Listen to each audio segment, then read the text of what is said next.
God, I love to see these two go off against each other because you never know what you're going to see. It is Salami versus B. Oh, baby. And we're doing it on Dry Arabia with Mongols versus HRE. B, by the way, is sitting in tournament 9th right now. Yeah, you heard that correctly. He's not played that much. I think he's only played 8 games of ranked this season. I wonder what he's been up against. It might be that he's the owner of a few of these Smurfs, because let's face facts here, guys. B is not a pushover. You've probably seen him make his deep runs. In fact, most recent weekend, I do believe he was in a certain finals for a certain, like, a big event. This guy is very capable. He's incredibly fun to watch. I think he's just been playing on Smurfs. Finally grinds on the main account, but with 8 games in tournament 9th, we need to up those numbers, son. Like, that's baby levels right now.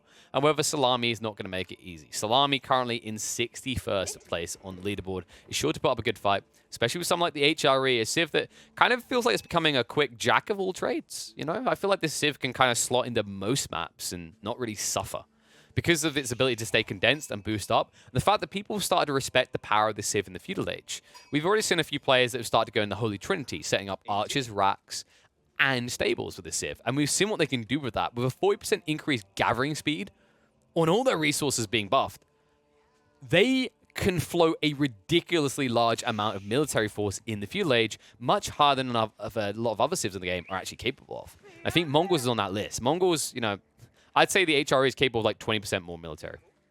Because you've got this Uvu giving, you know, passive stone over time, but it doesn't really compare to a 40% gather rate increase, especially once you get up to like 20, 25 villages. Now, of course, this Uvu gathering rate does get better as we escalate 80, 100, 120, 150. But once again, I want you to think about this like realistically what this is. Over here, Holy Inspiration is buffing, and you're getting a 40% increased gathering rate. 40%. For those wondering what the default gathering rate is, you gather about 40 resources by default, so you're close to 60 resources, right? So let's benefit out of it. We'll say you're gathering 15 extra resources per village. By the time you're in Feudal, you're buffing maybe 15 of those villages, an extra 15. So you're gathering 225 extra resources per minute. Meanwhile, over here in Feudal Age, this Uvu is giving you an extra 100. Pretty nuts when you think about it like that. Now, there are other small details to consider here. For example, Yam will speed you up. You've got Wheelbarrow, which can be gotten on both sides. But like for the whole logic of Yam, a lot of these resources that they're condensed, will they count, like, or if they're longer walk time, right? Like then that becomes more relevant. Then you talk about the extra carry capacity the HRE has. Overall, the HRE will stay ahead. By the time you're at about 20 villages, 25 villages, HRE's economy will be better. It will be better. So the Mongols' goal here is to try and stagnate the greed by getting aggressive early on. The problem that is happening at the moment is HRE players have started to identify this as the critical target, and they've realized that instead of panicking about it and going, I need to rush Castle Age, I need to be safe, they can actually float a feudal force, they can trade evenly, and still come out ahead technologically over their opponent. And the other side of doing this is that when you do move into Castle Age, you actually have some map control, which is critical to what comes next, which is going to be the relics. So I do expect Salami to try and get aggressive in the early phase. Salami is a player who's done double TC before the HRE. I don't think this is necessarily the matchup you want to do it in. B. Especially when he gets such a beautiful generation. Like, you know, he got the Uvu super close. The gold isn't too far off. His base is very condensed, actually. I would love to just see him, if he feels threatened at all, set up an outpost here and be safe. But I don't think he's going to need an outpost early. I think if Salami does field aggression, it's going to be mid-map aggression, not in your base aggression. Tech up complete. Straight onto the wood line. Another benefit of setting up an Ark and Chapel like this, remember it's a drop-off point now, so all these woodworkers don't need a lumber camp. Save yourself 50 wood. Meanwhile, gathering rates on the food are going to be good.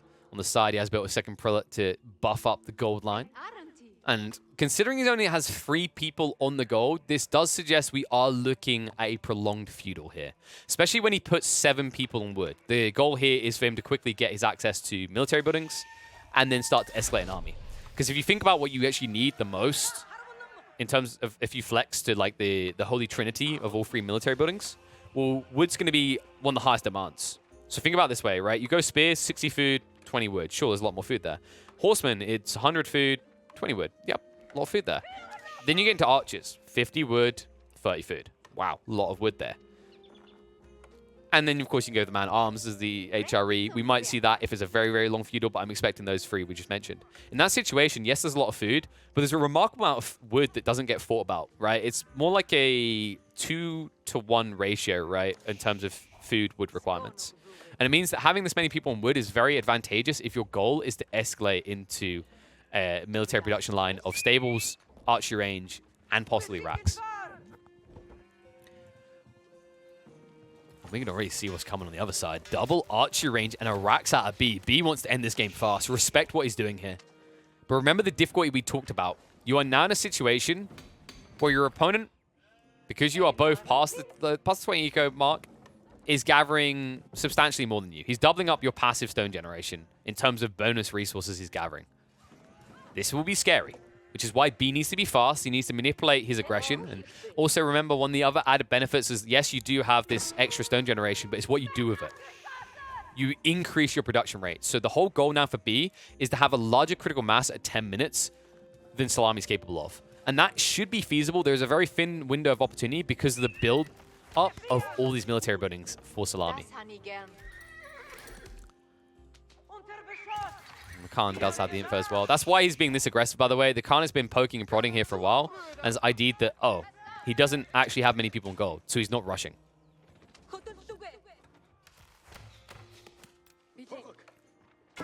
Villagers spotted out. Nice move by Salami. Love that. He senses what's coming, right? It makes sense that he's going to have to deal with this kind of cheesy outpost play. And you can see what the intent was for B, actually. He's trying to protect the relics because of this delayed, long feudal. It's actually a pretty smart idea because it should be a free thing to do, especially if your opponent is doing this type of composition. Like, he's gone double archery range, so he's clearly going to be playing compact. And the goal now for Salami, because he has limited horsemen, is going to be to play the mid-map as opposed to the flanks because it takes too long to maneuver. Nice pull on the ball. Salami is going to stick with this, and we'll be able to react. The horseman getting in position. Khan was sniped down, and it looks like he could go off the villagers as well, but the spearmen aren't going to be a threat, which is why he went double archery range. Much prefer Salami's composition here. He read it perfectly. B, like, the reason why B went for racks is it's more feasible on his current income. Double archery range plus something else, like, you know, if you have the gathering rates to the HRE, it can be the stables. If you're the Mongols, stables feels a little bit too pricey. Archers now starting to trade out. More horsemen coming out. Problematic for B as he gets split up. He really needs those outposts. He needs that yam. Trade so far good for B because it looks like Salami wasn't attacking the low HP archer, but second wave coming in. Villagers did pull out towards that outpost location, so they will be able to build these ones up to block out 2 relics. Will be frustrating for Salami, especially considering the yam on the front line. That's the bigger key detail here that can be really annoying for him. See the spearmen are going to be taken out, in which case the horseman has free reign in this area. So the trades are going to start to go the way of Salami for the moment, but keep in mind that B is getting what he wants out of this, which is control over those relics. Although, ooh, nice pull away by B just in time. He did get spotted out. This could be a pincer maneuver. Numbers aren't bad for B, though. However, with the second wave coming in, the villagers now out of position. They should be 3 kills here, but once again, good maneuver. Behind this, more outposts going up. You can see B is going to look to set up on the west side as well to cover both the relic and the sacred site. Salami, all of a sudden, this longer feudal timing is becoming a curse for him. The military trades are just not working out for him. These horsemen are getting thrown away a little bit too easily. However, now with the last of the spearmen gone, this is where it starts to really turn against B. And this is why he needed those outposts. This is why he needed one between these 2 relics, in fact. Without the yam, he can't actually manipulate positioning well. Looks like the villagers are going to be targeted down here. A rush in as they're trying to build up. Very slow on the build up, in fact. Looks like they'll get it up in the end. The yam is finally there. That's where this is going to start to be a good exchange for B. However, for the moment, it's going to be a little bit of punishment. Salami with 2 horsemen here is going to do some serious damage to the archer count. And the interception on point as well. I actually love the way that Salami is rippling his forces out here. Feels like B is just not getting an opportunity to mass into a ball. And that's a problem. Because what's happening is when you don't get a chance to mass in the ball, when you're Congo lining across and you split like this, horsemen really get maximum impact because they can choose where they're fighting. And even if they come up against a counter, it's a Congo line. It's just 1 unit. And if you see them Congo lining in the shuffle of troops like this, you can quickly, and double the speed almost, gather up your horsemen together to then pinch the unit you counter. And it's why now, if we look at the military count, like, B's behind. in a situation where he really shouldn't be, because we're talking about a composition that's cheaper for him. Which doesn't matter, though. You can see 5 horsemen compared to B with just 2 spearmen, heavily reliant on the archers and now fully on the defensive. The concern now is Salami can start to escalate that horseman count and start to take out all these outposts. Outposts that only have mere arrow slits upgrades in them. See the reaction now coming out from B. It's not really the reaction you want to see, though, if you're a Mongol player looking for a win.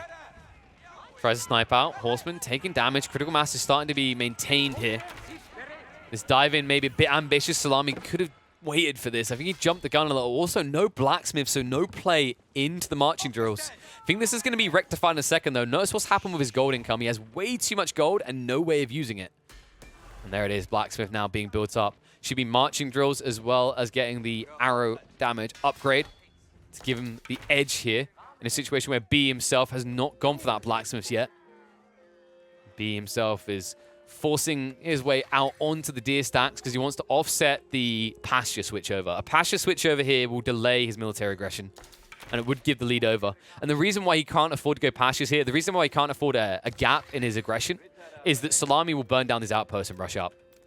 This is all about balancing your choices and realizing that going for greed is bad. We will now see the pastures at this point, but keep in mind we're now 11 minutes into the game, and he already played deer first. This is a reasonable timing in conjunction with the blacksmiths, considering that Salami is struggling to get through the defenses. In fact, I think the reason why we see B do this is because Salami dove that outpost. That outpost play was bad. He lost 3 horsemen, or borderline lost 3, right? Some of them were heavily injured. And it put him back. If he had kept that many horsemen, I think B is a bit too threatened to go for triple pasture into blacksmith play, and instead would have to double down the archers. Now, after that gap, after that break, marching drills is on the way, as well as the iron undermesh. Love this play, showing respect over to B's primarily archer composition. Looks like marching drills should be coming through soon. Trade out, push the spears back. Man-at-arms taking a lot of fire here. B makes a mistake there. Did not want to be engaging with the early man-at-arms. In fact, trying to target him down seems bad here. He's just there as a damage absorber. Line formation used beautifully done by Salami. The staggered formation, the horseman chase down. Lack of spearmen here. Problematic for B as he pushes himself back towards his base. Nowhere to run and hide. His eco line's about to be exposed. Spears being targeted down. Enough horsemen here to prowl in, and the villagers could be in trouble. Trade out in the meantime.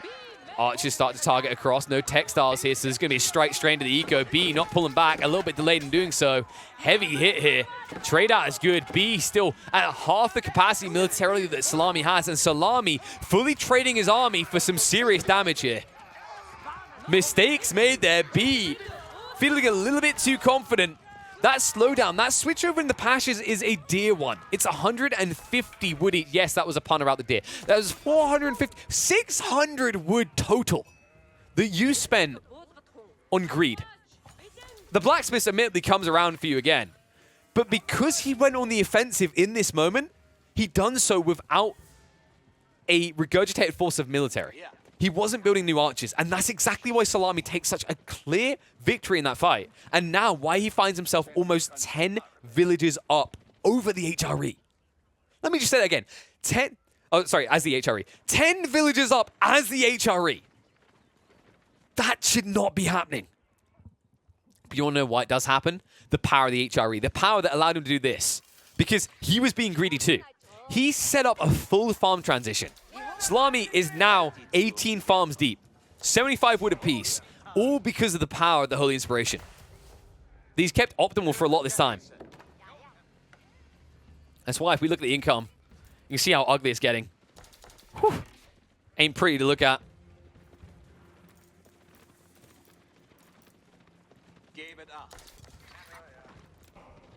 Another pack up and the move away. B. He hasn't fully prepped for the pasture transition yet, Evo. This is bad news. This is really grim situations to find yourself in. Like, he has none. He's got, like, what, 4 sheep? With this many people needing to gather, that could be grim. I mean, maybe that's the benefit of someone killing off so many of your villagers, is you don't have as many villagers that need to gather on the food anymore. Okay, that's a really trolly way of looking at it, but it feels like you got to look for the positives here. Because there aren't many right now for B. Salami pushing in again, trading out. keeping pressure inside B's base and idle time as well. Like, yes, you know, the eco lead, it was not as big as it was, but let's keep in mind the idle. Right now, we're talking about pretty much your whole economy being idle. He has like 2 people gathering, that's it. At what point are you actually willing to trade? And I think that's what Salami's thought about here. Yeah, he's diving. Yeah, his army's dying. Yes, there's still a military force for B. But he has over 30 villagers not gathering for half a minute now. What did we talk about the mass before? 20 average. So he's missed out on 600 resources. And he's still traded for some villages. He's still taken out some military. And all the while, Salami is completely unburdened. He's allowed to do whatever the hell he chooses. What he chooses is to continue to boom. And this is where I expect him to transition for Castle. Because B has to go on the offensive, and he's in no position to do so, because Salami has kept the push coming. As soon as they play mid-map, things get dicey, because B will not have the outposts that give him the yam anymore. And that's when these man-at-arms start to become threatening.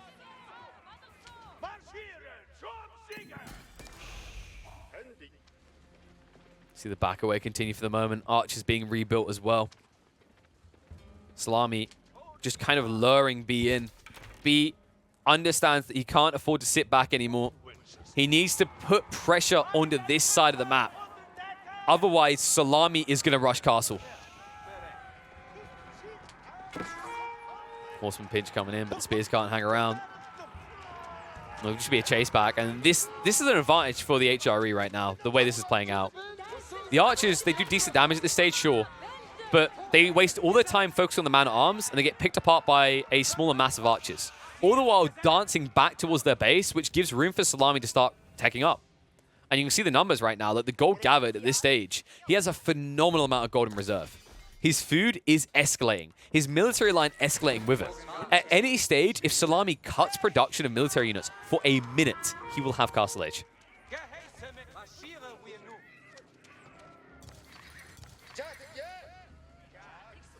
Salami patrolling the midfield again. He's like, are you gathering the deer? Nope. Good. And B, oh, this ain't good. This is, oh, God. It's like looking at pictures of your mum. I'm sorry, that was mean. This is ugly, guys. This is not pretty. You don't want to be forced to do this right now if you're B. If Salami sees this for a moment and doubles down the offensive, you will break. Now, he's done a good job of getting the archer ball up, but it's questionable whether it's good enough. And he has noticed. The archers move in. Villagers being sniped down. Textiles has at least come out. So that's one upside for B.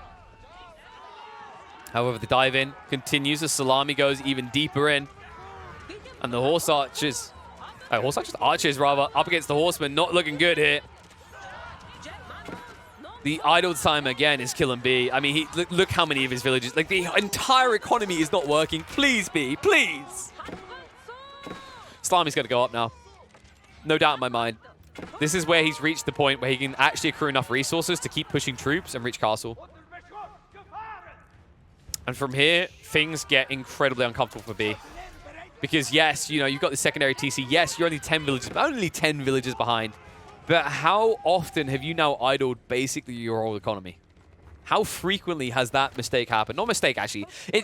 I want to like highlight this for what it was. There's errors and there's forced errors. This is a forced error.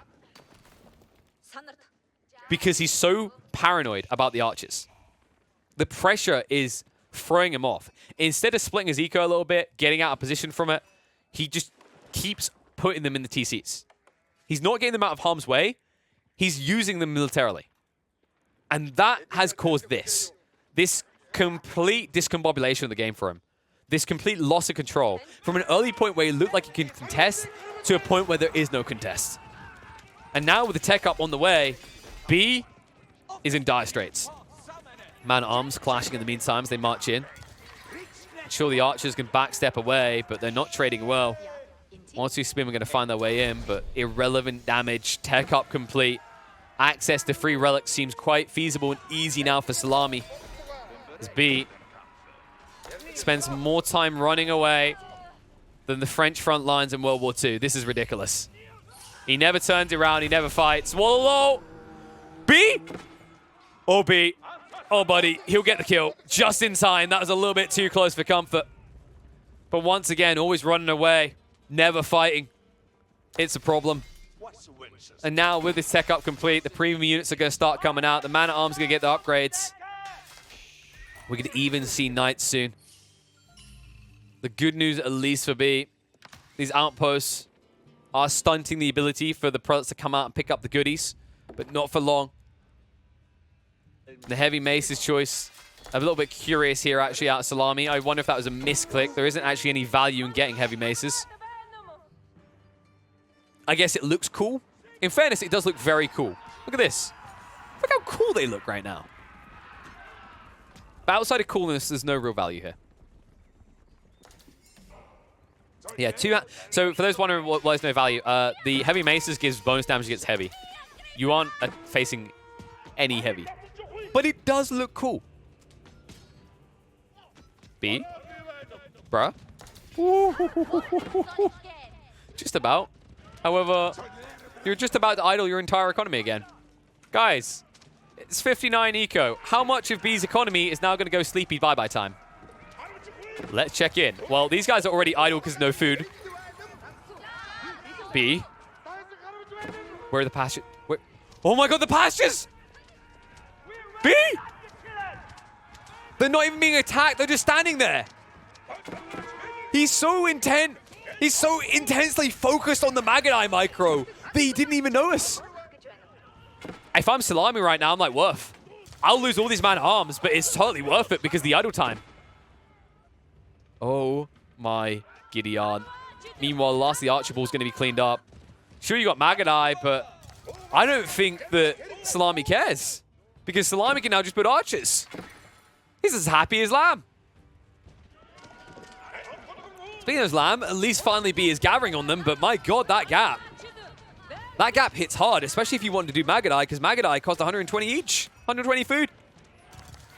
And you were not gathering with 22 of your villages. With a third of your economy. For what looked like quite a while. Ay, ay, ay. After all that, you still only have a 3-point eco lead up against the Civ that has a 40% gather rate increase. In fact, I wouldn't be surprised if we get into Benediction territory soon for Salami. For the time being, he's banking all the relics he can. Looks like he's got his hands on 3 of them now. All banked inside the outpost, so 600 gold passively per minute. If things didn't look brutal enough economically, they're about to. The Knights now arriving. Knights that shouldn't really be chasing the Magadai. They turn onto the eco, that's where the real value lies, but the beautiful thing is now archers alone will push these Magadai away. And this feels kind of done.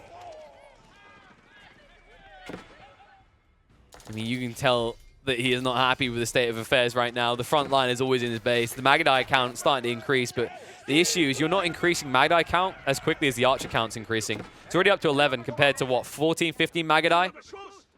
These archers will obliterate you. And the worst part about it is that the man-at-arms are just there to absorb damage. They draw fire. Remember that B is still in Feudal Age. If he was in Castle, I like this play.